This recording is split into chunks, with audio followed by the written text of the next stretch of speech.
उल्टनपुर का शहर सच में अजीब था। यहाँ सूरज भी जैसे उल्टी दिशा से उगता लगता था और लोगों की सोच उससे भी ज्यादा उल्टी। मुल्ला नसरुद्दीन जब अपने गधे पर बैठकर शहर में दाखिल हुए तो रास्ते में लोग उन्हें ऐसे देख रहे थे जैसे किसी आईने में खुद को उल्टा देख लिया हो। गधा धीरे धीरे चलता हुआ बोला, मुल्ला, इस शहर की हवा में ही कुछ गड़बड़ है, सांस लेते ही दिमाग पीछे की तरफ घूम जाता है। मुल्ला हंस पड़े, अच्छा है, शायद सीधा दिमाग यहाँ काम नहीं करता, उल्टा ही ठीक रहेगा। मुल्ला जैसे ही बाजार में पहुंचे, एक दुकानदार उनके पीछे दौड़ पड़ा और बोला कि आप मेरी दुकान से कुछ ले गए हैं। मुल्ला ने कहा कि वे तो अभी अभी आए हैं। तब दुकानदार ने गंभीरता से कहा कि यहाँ बिना लिए भी भुगतान देना पड़ता है और उसके हाथ में 100 रुपये पकड़ा दिए। मुल्ला ने पैसे को ऐसे देखा जैसे वो कोई जादुई सिक्का हो और बोले, वाह, इस शहर में तो किस्मत भी उल्टी चलती है। गधा बोला, काश हर शहर ऐसा होता तो मुझे घास के पैसे देने पड़ते ही नहीं। चाय की दुकान पर पहुंचे तो दुकानदार ने पूछा कि चाय किसे पिलानी है। मुल्ला ने कहा, मुझे, पर दुकानदार ने तुरंत गधे के सामने प्याली रख दी और बोला कि यहाँ पहले समझदार पीता है।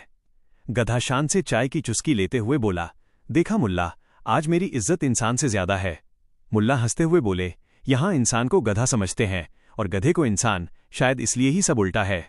धीरे धीरे पूरे शहर में ये खबर फैल गई कि एक अजीब आदमी आया है जो बिना डरे सच बोलता है और हर बात पर मुस्कुराता है।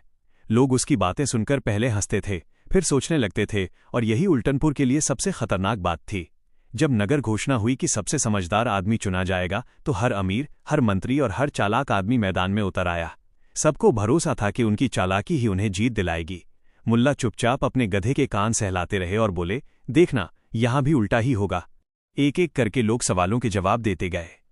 कोई बोला पैसा सबसे ताकतवर है, कोई बोला डर, कोई बोला पद और प्रतिष्ठा। हर जवाब पर तालियां बजती रहीं। जब मुल्ला की बारी आई तो उन्होंने बहुत साधारण सी बात कही कि असली ताकत वो है जो इंसान को बिना किसी चीज के भी खुश रहना सिखा दे। मैदान में सन्नाटा छा गया, क्योंकि पहली बार किसी ने उनकी भीतरी खाली जगह को छू लिया था। उल्टनपुर की अदालत में मुल्ला को बुलाया गया क्योंकि उन पर आरोप लग गया कि वे लोगों को जरूरत से ज्यादा सोचने पर मजबूर कर रहे हैं।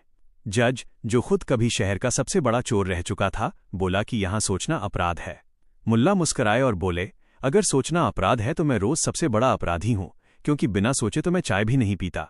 भीड़ में हंसी की लहर दौड़ गई। मुल्ला ने लोगों से कुछ आसान से सवाल पूछे जिनका जवाब हर कोई अपने दिल में जानता था, लेकिन कभी मानता नहीं था। उन्होंने पूछा कि क्या बहुत सारा पैसा बिना चैन की नींद के खुशी दे सकता है, और क्या सादा जीवन बिना डर के ज्यादा सुकून भरा नहीं होता। लोग एक दूसरे की तरफ देखने लगे। पहली बार उन्हें महसूस हुआ कि वे कितनी देर से अपने ही जीवन से उल्टा भाग रहे थे। धीरे धीरे शहर की हवा बदलने लगी। वही हवा जो गधे को भी अजीब लग रही थी, अब थोड़ी हल्की महसूस होने लगी। जज ने कांपती आवाज में कहा कि यह आदमी उल्टनपुर को सीधा कर रहा है, और भीड़ ने एक साथ चिल्लाकर मुल्ला को सबसे समझदार मान लिया। जब उन्हें सोने की टोपी पहनाई गई तो उन्होंने उसे अपने गधे के सिर पर रख दिया और बोले कि असली समझ वही है जो अपने ऊपर नहीं चढ़ती।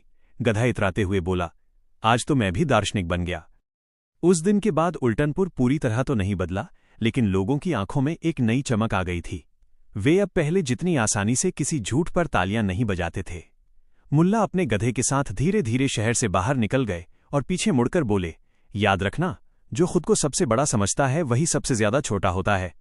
गधा हंसते हुए बोला, और जो हंसते हुए सच बोल दे वही असली समझदार होता है।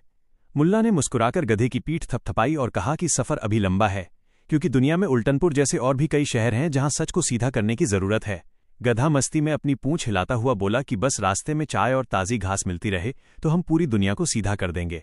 शाम की ढलती रोशनी में उनकी परछाइयां लंबी होती गईं और पीछे छूट गए शहर के लोग अब भी मुल्ला की बातों के जादू में खोए हुए थे। अगर वीडियो पसंद आया हो तो लाइक जरूर करें, चैनल को सब्सक्राइब करें और बेल आइकन दबाना ना भूलें।